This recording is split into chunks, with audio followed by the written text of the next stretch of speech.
I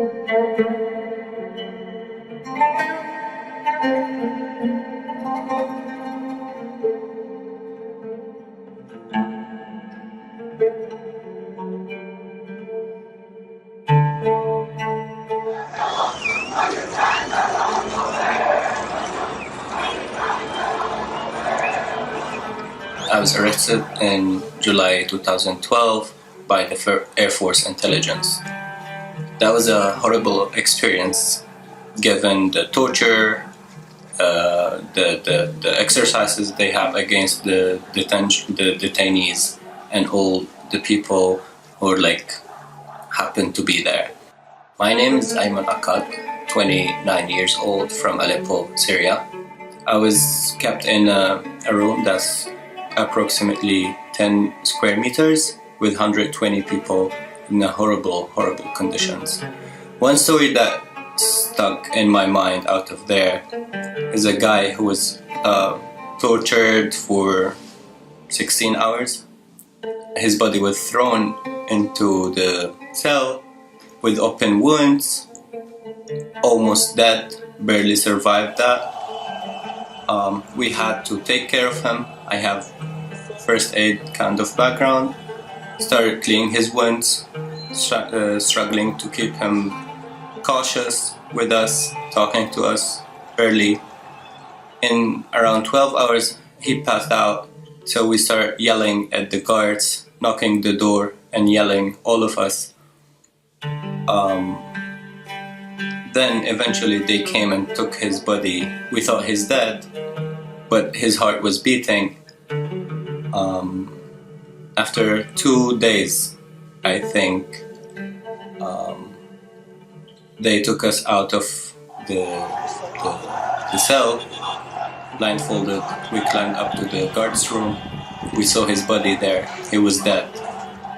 They made us take him to the rooftop, and then we throw his body back to the backyard of the Air Force Intelligence building.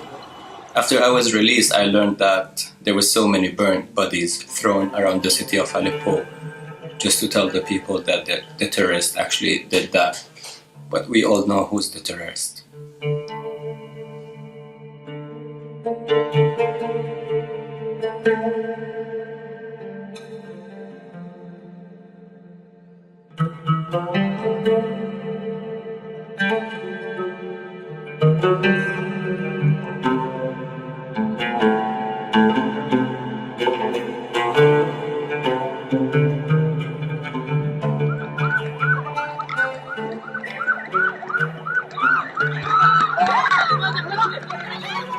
لما تم اعتقالي من كليتي أخذوني من جوا الكلية، وكان طبيعي جدا، بس أنا ما كنت بعرف إنه مهيئين نص قوات السورية مشان تعتقلني أنا. لا. أنا اسمي علاء، صبية سورية، كنت أدرس طب سنة ثالثة. اعتقلوني بالفصل الثاني. قبل ما يعتقلوني كانوا معتقلين حوالي 29 شاب طالب طب، كانوا من دفعتي من نفس المدينة. تم اعتقالهم بس لأنه طلاب طب، بس ولا مرة تخيلت وخطر لي إنه أنا بس بسمع شو عم بصير جوا، إنه بسمع إنه في ضرب، في تعذيب، بس ولا ما اللي ما بشوف ما بيعرف شو عم بصير جوا. بعدين لما دخلت كان في ناس، يعني أول ما فتت أخذوني على شيء اسمه شيء خاص بطلاب الجامعة، شيء إنه بس نحن كان كتير كبير، إنه نص طلاب الجامعات كانوا جوا. فلما دخلت بعدين نزلوني على محل أبو كتير، هم بلش شوف الوجه الآخر من الأمن، من شيء تاني اسمه أمن. هلأ هو اسمه أمن بس ما له علاقة بالأمن ولا بالسلام. فلما بتشوف أنت ناس متعلقة بالسماء بس من إيديها، هذا أول مشهد أنا شفته، بس ما كنت عم بسمع وقت الصريخ. بعد غبت عن الوعي. كان المنظر بالنسبة لي لحد بس إنه تشوف الناس معلقة وجسمها أحمر أو جسمها أزرق بالتعذيب، كان هذا لحد كان بخليني أغمى، لأنه المنظر كان كتير بشع. بعدين بتبلش تصير هيدي الشغلات معك ومع غيرك ومع لما بتسمع لما أنت بتتعذب بيكون أهون، لأنه أنت كنت عم تاكل التعذيب كضرب. بس اللي كان يعذبنا أكتر هو الإهانات والحكي البذيء. بيجي واحد بهينك بيطلع الثاني بهينك. بس كان وضع البنات كوضع بنات نحن، كان كل فرع اللي دخلت عليه كان فرع الأمن السياسي، فهو كان يقولوا لي إنه أنت دخلت الشيراتون. هلا الشيراتون هو عنا هو فندق مثلا بسوريا، فأنا كنت أقول لهم إنه أنا فعلا بالشيراتون أنتوا عم تمزحوا معي.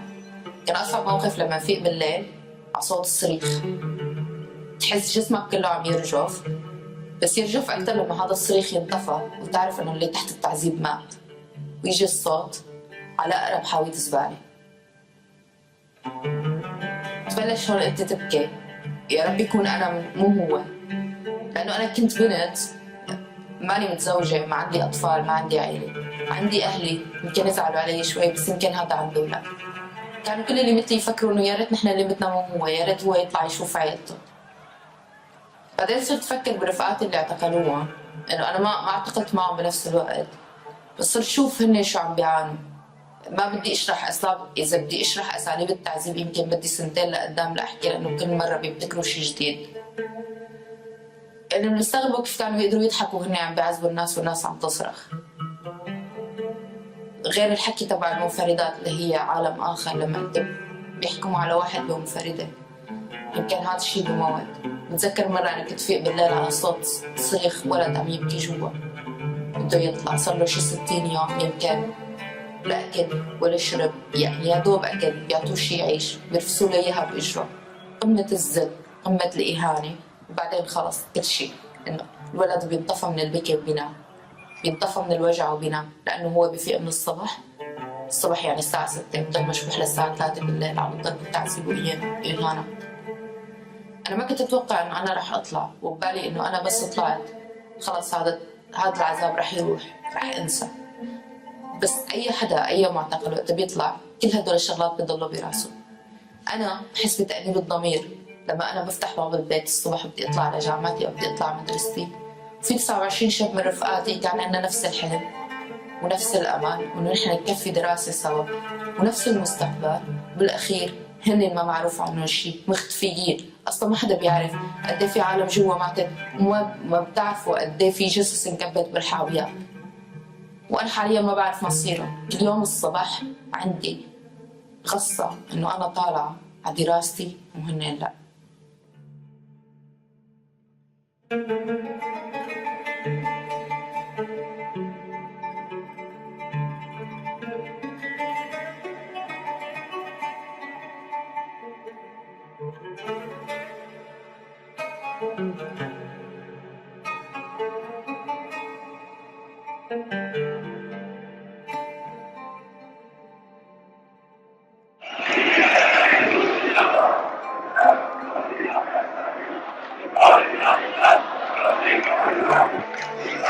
بعام 2012 تعرضت للاعتقال من قبل حاجز تابع للمخابرات الجوية على إستراد دمشق. أنا اسمي عمر الخاني من مواليد دمشق 1982. الحاجز وقف الميكرو اللي كنا راكبين فيه وطلب الهويات، وآخر شيء أخذ الهويات كلها، أخذ الشباب كلهم اللي من منطقة الآبون. ما كان في أي تهمة غير فقط إنه إحنا منتمين لمنطقة ضد النظام. تم اعتقالنا لمدة 4 أشهر بفرع المخابرات الجوية بحرستا للضغط على الأهالي من أجل إيقاف التظاهر. بعد نهاية ال4 أشهر جبرونا على توقيع وراء إنه نحن فتنا باليوم الماضي قبل إطلاق سراحنا بيوم، وتم توقيعنا على اعترافات إنه نحن ما تعرضنا لأي تعذيب. بالفرع كنت موجود مع 80 شخص تقريبا بغرفة مساحتها 9 أمتار.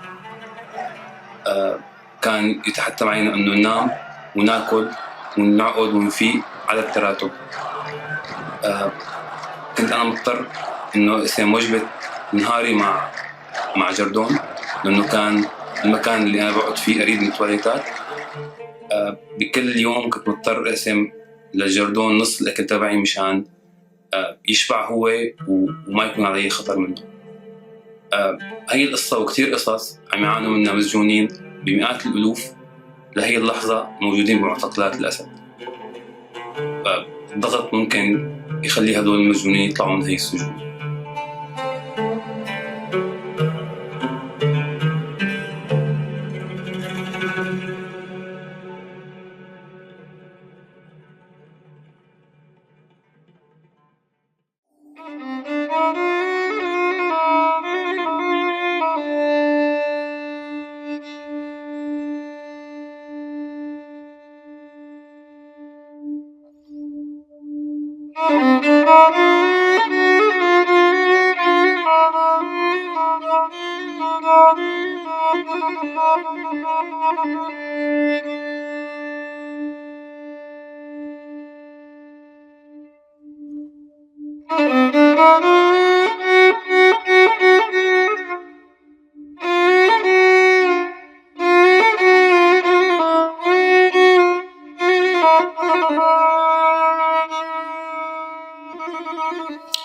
5 photos.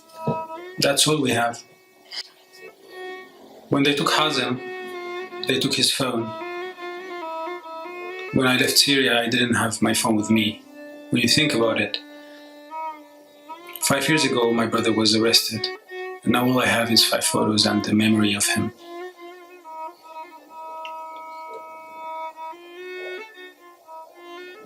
My mom has been calling me every day in the past 5 years, asking me why did this happen to us. And then my brother didn't do anything, and I told her maybe because he didn't do anything, they took him.